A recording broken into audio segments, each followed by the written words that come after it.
Oh, we live, baby. We live. Hopefully you guys can hear me. I'm gonna give everybody a few seconds to hop on. What a day, man. What a start to the day, baby. This has been it's been absolutely one to put in the books. Can't wait to talk about it. Let's get to it, man.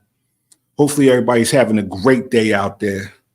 Hopefully the world's treating you the way and the world need to be treating you.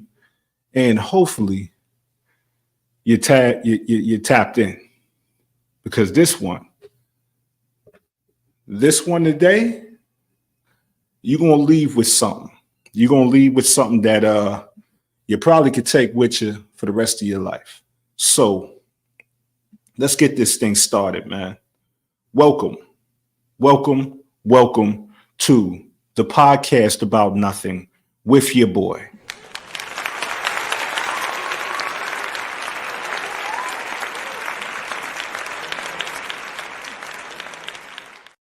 All right, this is the podcast about nothing with your boy who's going to talk we'll talk about anything because it means something to someone.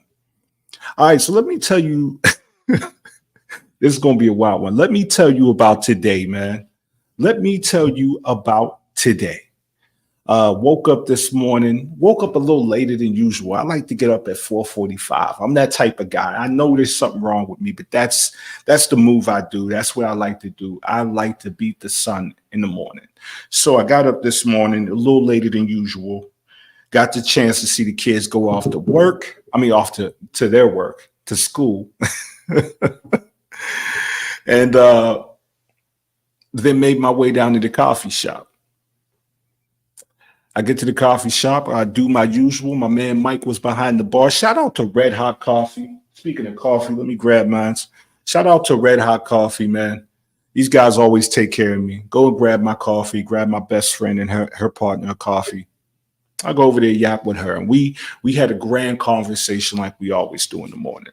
You know, we got a chance to chop it up about life. And that's for those out there that don't have a friend who could let me turn this up. For those out there that don't have a friend that you can bounce your day off of, and I'm not talking about complaining. I'm talking about someone that you can tell your day to and they can help you analyze it so you can have a better day. Today, if you ain't got a friend like that, you need one. You need to find one because I got 2 or 3 of them, not a big group, but 2 or 3 of them that helped me go through it. So we did that. And then I left. I went right back to the coffee shop, man. Went back to the coffee shop and hello. When I get there, I see my man Mike, the same guy who just served me the coffee. I see him. And what's he say to me?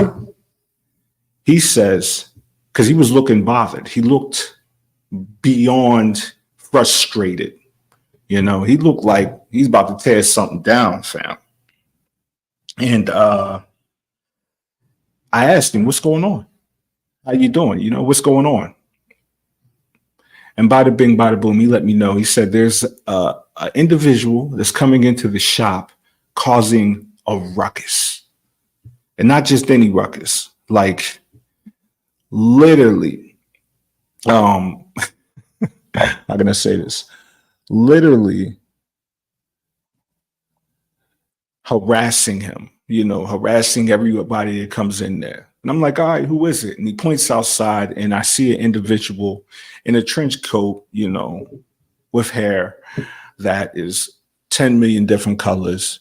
And I heard about this individual yesterday, but I got a chance to see him today or see that individual today. And I went outside and I talked to this individual because Mike looked like he had it up to here. And that's what I did. I went over there and talked to this individual. As I'm sitting down talking to this person, I realize, because I didn't get a chance to talk. Let me step back. I went outside and this person started to talk to me and a million miles a minute. Nothing really behind the eyes. You can see that this person was going from this topic to that topic to this topic, all in a matter of a split second. At this moment, I realized this person is in dear need of assistance that I can't provide. You know, it was interesting. and completely kept going and going and going, where I had to call someone to try to get this person help. And that's what we did. But the one thing that, and I'm not going to go too deep into that situation, but what it was I was getting frustrated. And I see why Mike was frustrated, because there was no rational conversation you can have with someone that doesn't have a rational mind. And that's frustrating a lot of times to us. That's something that's hard to deal with. It's one of those things that can really get you outside of your somebody getting you out of pocket. It can get you out of pocket, if I can say anything. And that's what happened. I caught myself getting angry at someone that didn't even realize what they were doing because they couldn't help it. And that to me was not me being mad at them, but me being mad at myself, man. Me being mad at myself for allowing, and shout out to anybody that's watching too. Shout out to y'all. But me being mad at myself for allowing myself to not be present for this person and knew this moment was bigger than me. It wasn't about getting this person off of the street or out of the coffee shop. It was about getting this person the help they need so they can make it to tomorrow. Because the way that they were acting, I don't think they would go through the day without harming themselves or harming someone else unknowingly. And that brings me to something that happened to me years back, where I was walking up and down the street. And I was walking to the coffee shop, and I go past the business, and there's a lady outside screaming, "Come and help me. Can you help me?" When she wasn't screaming at me first, she was trying to get the attention of people across the street. And I knew when I was walking up to her that there was something going on. Well, they couldn't hear her. So I'm getting closer and closer to this lady. And then she stops me and she says, "Can you help me?" And I say, "Yes, of course. What's going on? How can I help?" Because that's just the type of person that I like to be. Because you can see it in her eyes, this woman needed assistance. Well, she said, "There is a man in my shop," and this is a pottery shop. This is literally a pottery shop in my town. And she said, "There's a man in this shop, and he is running around, kind of chasing my colleague around." So I go over there. I go inside the shop, and lo and behold, there's a man in that shop, and he is not even clothed. Actually, he has nothing on, and he's chasing this lady around the shop. And I scream, then I don't scream, but I say with a deep voice, a volume control, I say, "Hey, get the F out of here," whatever. And I don't know if it was, he heard another man talking or someone, but something that resonated in this individual. And he starts walking towards me. He starts getting closer and closer. And I can tell when he's walking towards me, there's nothing behind the eyes. You ever look at someone and you realize there's no one home in there? They're just, it's almost like they're floating through the day. Well, the way he was walking towards me, he was walking extremely slow, extremely calm. But don't forget, this man is not clothed. So he's walking towards me, and he's naked, and he has his hands like this, and it looks like he's trying to touch my face. So I back up and I tell the man, I say, "Hey, I don't know what's going on with you, but if you touch me, I'm forced to defend myself because you can tell you're not all the way there." Somehow what I said to him resonated again, and he stopped right in front of me because I'm already outside the door. I'm walking backwards. I'm not just standing there letting this man come towards me unclothed. You know what I mean? I'm walking backwards, and I tell him, and he stopped right in his tracks. He made a 90-degree turn, and he goes directly up the street. And like I said, this is 2-3 o'clock in the afternoon. And this was about 2.5 years ago when this happened. And he walks all the way up the street without any clothes on, cars going by. And I checked back in the shop, make sure the ladies were okay. They were thanking me. I said, "You're welcome." But I wanted to make sure this young man that was walking up the street unclothed, that he gets the help he needs. So now I'm on the phone with the police. I call them. I say, hey guys, we have a situation here on this street. They already knew, they were already getting calls, and they were on their way down. And I followed him, and he made it to the end of the street and then makes a left. Now, when he makes that left, there's a couple there getting out of their car, and he runs up to the couple. This is like the only time I actually seen him run. He runs up to the couple, and again, he tries to touch their face. And the couple, the guy who was there, and shout out to the guy, I don't know who he is, but the guy knew there was something wrong with this man. And so what he did was he grabbed him up, and he I wouldn't say lightly put him down, but he put him down with a force that wasn't to hurt him, but to get him away from his partner. And I was like, okay.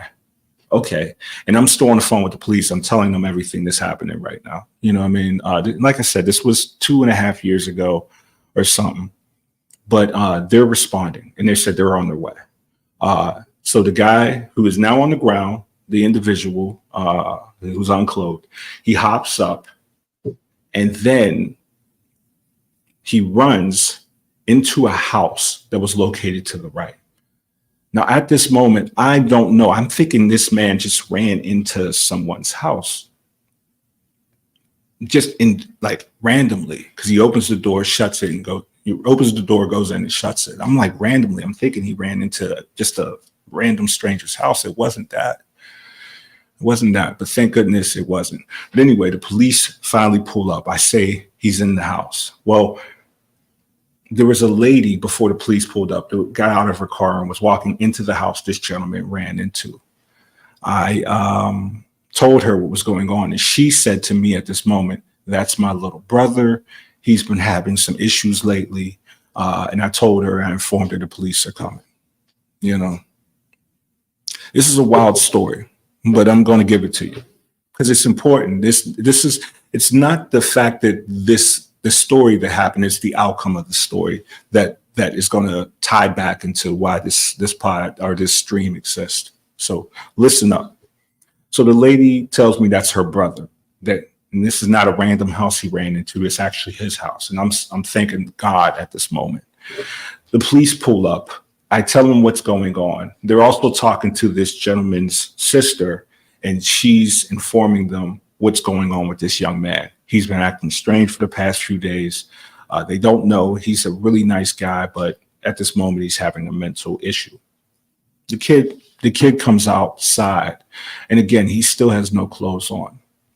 And shout out to the local police department, because I've never seen a police department handle this situation that I'm about to tell you so well.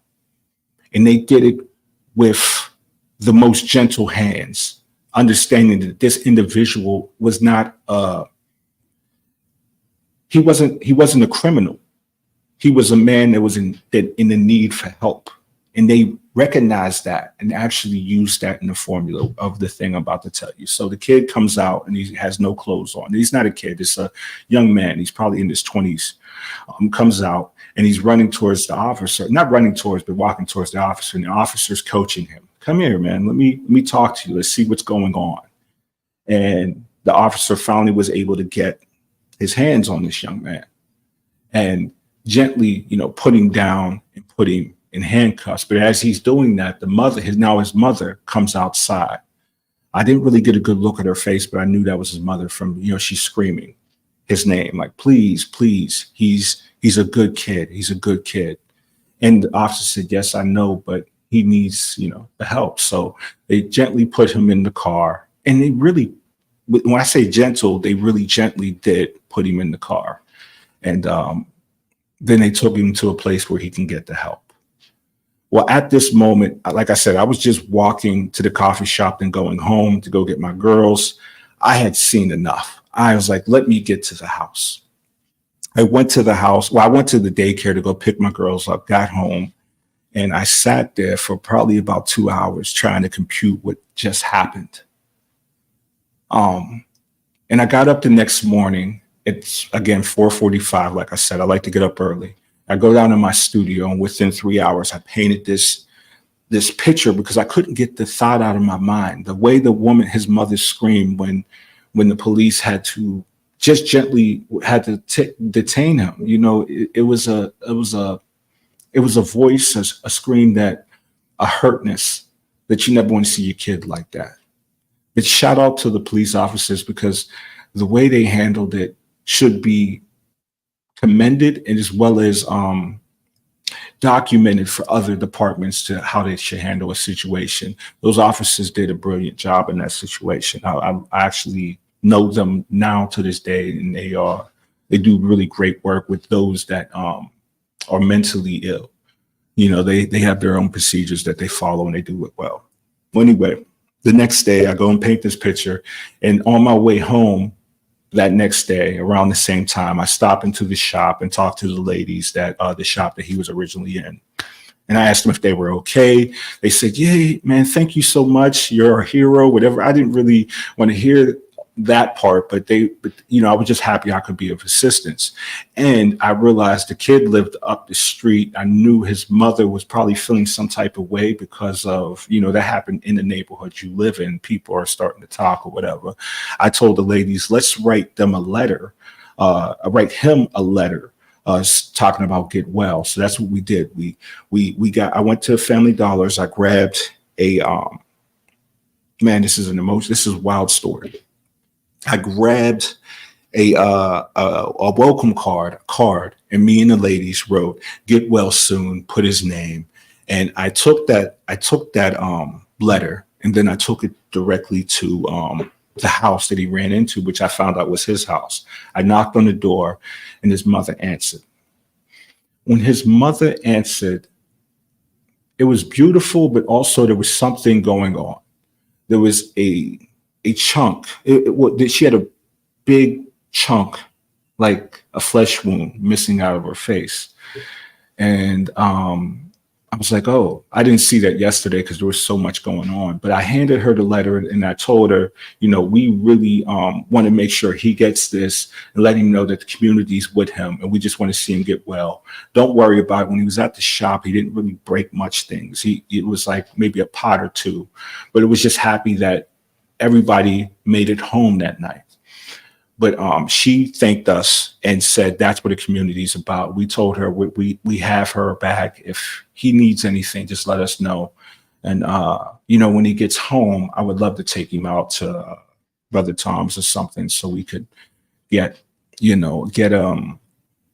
so we can get, you know, dinner or lunch or whatever, and I can, you know, talk with him when he has a sound mind. And she thanked me. She thanked me, and I told her she thanked the ladies as well. And she was grateful that a lot of times when something like that would happen in your neighborhood, people are more so pointing the finger instead of coming with open arms, want to give you a hug because they want to see you do good. It's not entertainment that they're looking for. Chaos is not the currency that we're striving for here. You know, at this time, it was compassion, it was empathy deployed. It wasn't about the thing that happened to me. It's what's happening to you, and how can I help you? How can I help you be comfort? That's what happened at that moment. And it was a beautiful thing. So, like I said, there was a chunk missing out on her face. I asked her what happened to your face, and she said, you know, her son, who is the most genuine, nicest kid that she's ever encountered, and it wasn't because it was just her son. You know, he would go down, get them dinner every day, make sure she had anything she needed. The past 3 days, he's been acting a little erratic, is what she told me.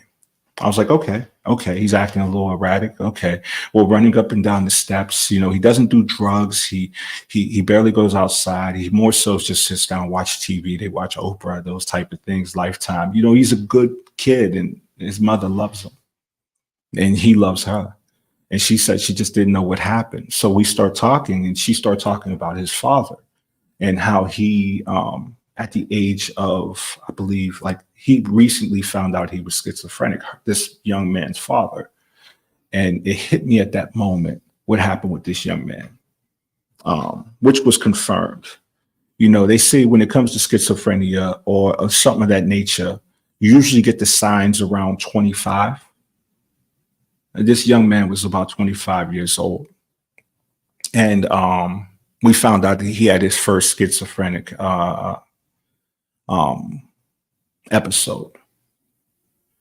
It wasn't that he was crazy. It wasn't that he did drugs. It wasn't that he, you know, it wasn't none of those things. What it was it was hereditary. You know, his father has it. I don't know, maybe his great grandfather has it. It was something he couldn't help. It was something he didn't see coming. What do you do in a situation like that? You deploy empathy. It's one thing if you're an addict or something of that nature and you had so many encounters with drugs that your brain chemistry is different. It's altered. It's another thing when it's just a natural development, when it's just you're just unlucky because of your hereditary, it's hereditary. That's interesting, man. Going through that 2.5 years ago, what happened to me this morning, I had to remember this young man that was at this coffee shop. It may not be his fault that he's in this state of mind. It's not. At that point in time, you have to realize it's not my job to figure out what happened.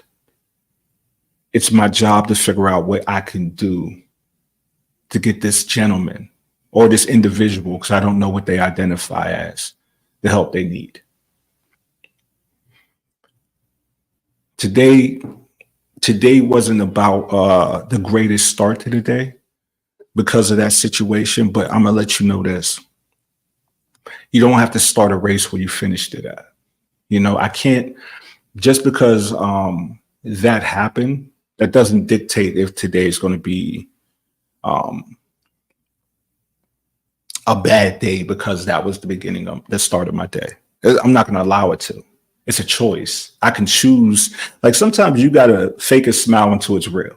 You understand? You know what I'm saying? Like they say before you become rich, you have to think rich.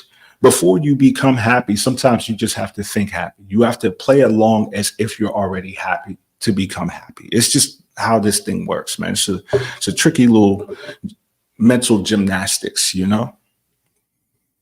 And the reason I say I don't own these animals, sir, because some things that may feel like it may be a circus that you're witnessing, but those ain't my monkeys. You know what I mean? Those ain't my animals. So it's not my circus, not my monkeys, I believe is the actual statement that I heard before. I can do what I can do, and then I have to step away and let the world and universe do what it does, because it isn't, a lot of times it isn't my problem, but it is my responsibility as a human being to give my best efforts to give assistance, but I can't give so much of myself in any situation where I don't have nothing left for me, because and that's the reason why I put, I don't own those animals, sir, but may have been a bad start to the day. May have been not ideal of what you would consider a good day is. But I'm going to tell you this, I'm going to be honest with you. If you are dealing with something mentally, if you are suffering in silence, if your cup is full, and I mean your emotional cup, your stability cup, the cup that a lot of times you're pouring into someone else. Like, when I say cup is full, if your cup is full, there's a saying that I want you to hear, and I want you to really, really pay attention to this. If you're keeping it to yourself and you're not letting anybody know, it's probably the worst thing you can do. Who you tell is also important, but keeping it to yourself ain't the answer. There's a saying that says, what you reveal, you heal. What you reveal, you heal. You can't find a solution if you don't say the problem. Like you can, if you don't tell me what the problem is, how can I give you the answer? Right? A lot of times we internalize all of this. It's my problem. I got to deal with it. Yeah, it's your responsibility to deal with it, but it's also your responsibility to go and find the resources. And you can't do that without talking. So find someone that you can talk to, not anybody, because everything ain't for everybody. You know, I don't go to a bird. I don't go to a bird and ask them how to swim. I go to a fish because they're in the waters, right? I'm not going to sit there and tell my problems to any Joe Schmo willing to listen, because I'm going to get any Joe Schmo's answer that I may internalize and think it's good information. I go to someone who's maybe dealt with that problem. I go with someone who's professional in hearing someone's problem and helping them discover a solution, not giving them to. No one's going to give you a solution. No one can give you a solution. You know, your life is a one of one. Your experiences. No one has been born the same time, the same day you have been born from and out of the same womb. No one has lived the exact life you lived. Your problem is maybe a problem that someone can identify with, but the elements to get to that problem are completely different because you live a different life. So someone can point in a direction saying that's where you go search for the answer, but they can't take you by the hand and walk you over there. Because if they do, your problem may be solved for a minute amount of time, but believe me again when I tell you it will happen again. And when it does, you won't have the tools to fight it off without someone else's assistance. And the goal is to be able to develop a system that can combat it. You know what I mean? And you can't develop the system if someone is spoon feeding you. You have to, it has to take some action. Even with the gentleman who I ran into this morning, maybe it's not his fault that he is going through that episode, but it is, and he has to find it. It is his responsibility to put himself in a position where moments like that don't happen. All right, and that's what I got for you today. Today is going to be a beautiful day. Today's going to be a great day. No one, and I mean no one, can ever take my smile. I won't allow that. I won't allow it. And you shouldn't either. All right? So go out there, do something beautiful. Find a reason to smile today. If you haven't smiled, and if you can, when's the last time you smiled? If it's hard to think about, find a reason to smile today. Every day. I don't care how crappy your day is. It's hard to be upset when you're smiling or laughing. Watch a comedy. Watch something that tickles your spirit, you know? It's important, man. Laugh every day. That's the cure. All right. And this is another episode or stream, another streaming episode of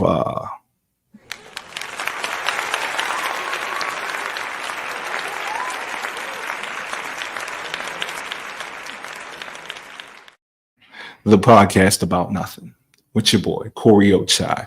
And I am out. Thank you for watching. If you are watching, make sure you follow the channel. Make sure if you're watching on YouTube, if you're watching on Facebook, give a like, give a share, and have a phenomenal day. Hopefully this is coming in the right way too, because I didn't even check to see if the stream is moving the right way. I just had to get this off my chest. So have a great day, and I'll see you next time. All right.